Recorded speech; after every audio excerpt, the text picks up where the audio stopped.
আলাইকুম, আমি সিমরা খান আপনাদের সবাইকে রমজান মুবারক দিয়ে শুরু করছি কাজী ফার্মস কিচেন নিবেদিত সহজ ইফতার এই প্রোগ্রামে। আর আজকের রেসিপির নাম হচ্ছে চিকেন ডাইনামাইট। এই রেসিপির জন্য আমাদের কি কি ইনগ্রেডিয়েন্ট লাগছে সেটা একটু আমরা দেখে নিই। মেয়োনিজ, গোলমরিচ গুঁড়া, এখানে আছে টক দই, এখানে আছে কিছু সুইট কর্ন, পেঁয়াজ পাতা, সাদা তিল, লেবু রস, একটু হানি এবং কাজী ফার্মস কিচেনের টমেটো কেচাপ এবং চিলি সস। সো ভিউয়ার্স, আমরা তো দেখেই ফেললাম যে ইনগ্রিডিয়েন্টগুলো খুবই সহজ অ্যান্ড সহজ ইফতারে আমরা সহজ রেসিপি সবসময় দেখাই। তাহলে আমরা দেরি না করে শুরু করে ফেলি। তো ফার্স্টে আমি চুলাটা ধরিয়ে দিব। চুলাটা আমরা ধরিয়ে আমরা এখানে অয়েল দিয়ে দিচ্ছি পরিমাণ মতো, আমাদের যেহেতু আমরা এটা ফ্রাই করব, সো ফ্রাই করার জন্য আমরা অয়েল দিয়ে দিচ্ছি। কাজী ফার্মসের কিডস চিকেন নাগেটসটা আমি বেছে নিয়েছি আজকের রেসিপির জন্য। এখান থেকে যেহেতু এটা রেডি টু কুক, সো আমি এখান থেকে প্যাকেট থেকে প্রোডাক্টটা বের করে আমি কিন্তু ডাইরেক্ট চুলায় দিয়ে দিতে পারছি। সো কাজী ফার্মস কিচেন কিন্তু প্রোডাক্টগুলো খুব হাইজিনিক ওয়েতে এবং কোয়ালিটি কন্ট্রোল এনভায়রনমেন্টে প্রোডাকশন করে, এবং এই যে চিকেনগুলো দিয়ে এই প্রোডাক্টগুলো বানানো হয় তাতে কিন্তু কোনো অ্যান্টিবায়োটিক রেসিডিউ থাকে না এবং কোনো হার্মফুল প্রিজারভেটিভ অথবা এমএসজি, যেটাকে আমরা টেস্টিং সল্ট বলি, সেটাও ইউজ করে না। সো আমরা কিন্তু নিশ্চিন্তে এই প্রোডাক্টটা আমাদের বাচ্চাদেরকে এবং আমাদের ফ্যামিলির সবাই মিলে এনজয় করতে পারি। তো তেল তো গরম হয়ে গেছে, আমি প্রোডাক্টগুলো দিয়ে দিচ্ছি এখানে। কিডস চিকেন নাগেটস,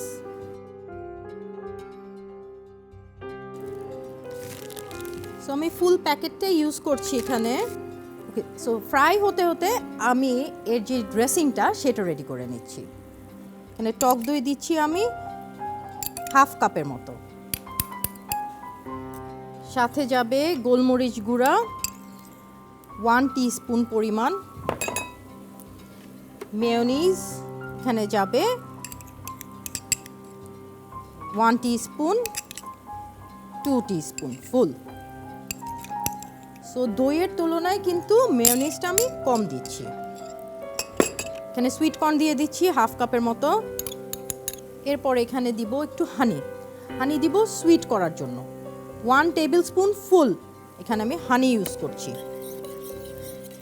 নাগেটসগুলো কিন্তু প্রায় হয়ে গেছে, এর মধ্যে কিন্তু ব্রাউন একটা কালার চলে আসছে, ক্রিস্পি একটা টেক্সচার চলে আসলে আমি নামিয়ে ফেলবো।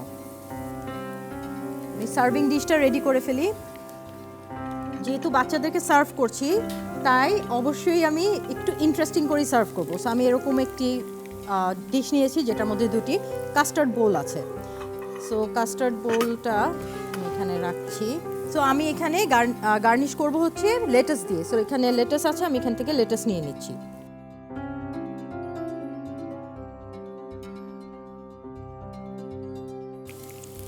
ওকে, সো এই ড্রেসিংয়ে এখন আমি লাস্টে অ্যাড করে দিব কাজী ফার্মস কিচেনের টমেটো সস এবং সাথে যাবে চিলি সস।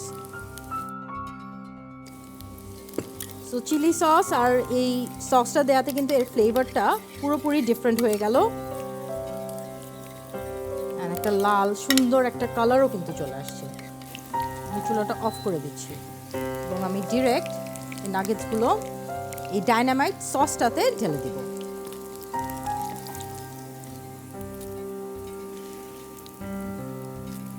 এরপরে আমি নাগেটসগুলোকে একটু কোট করে দিচ্ছি সসটাতে,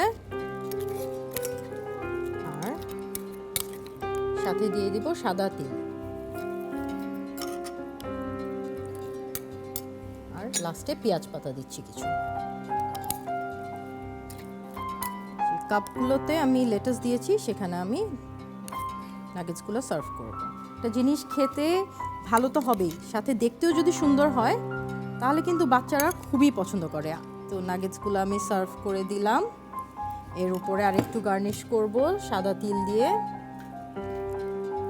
দর্শক, তৈরি হয়ে গেল চিকেন ডাইনামাইট, যা আমি তৈরি করেছি কাজী ফার্মস কিচেনের চিকেন নাগেটস, যেটা কিডস চিকেন নাগেটস সেটা দিয়ে। তো আপনারা অবশ্যই এটা কিন্তু বাসায় তৈরি করবেন এবং আমাদেরকে ফিডব্যাক জানাতে ভুলবেন না। টিল দেন, সবাই ভালো থাকবেন, সুস্থ থাকবেন এবং চোখ রাখবেন দীপ্ত টিভিতে।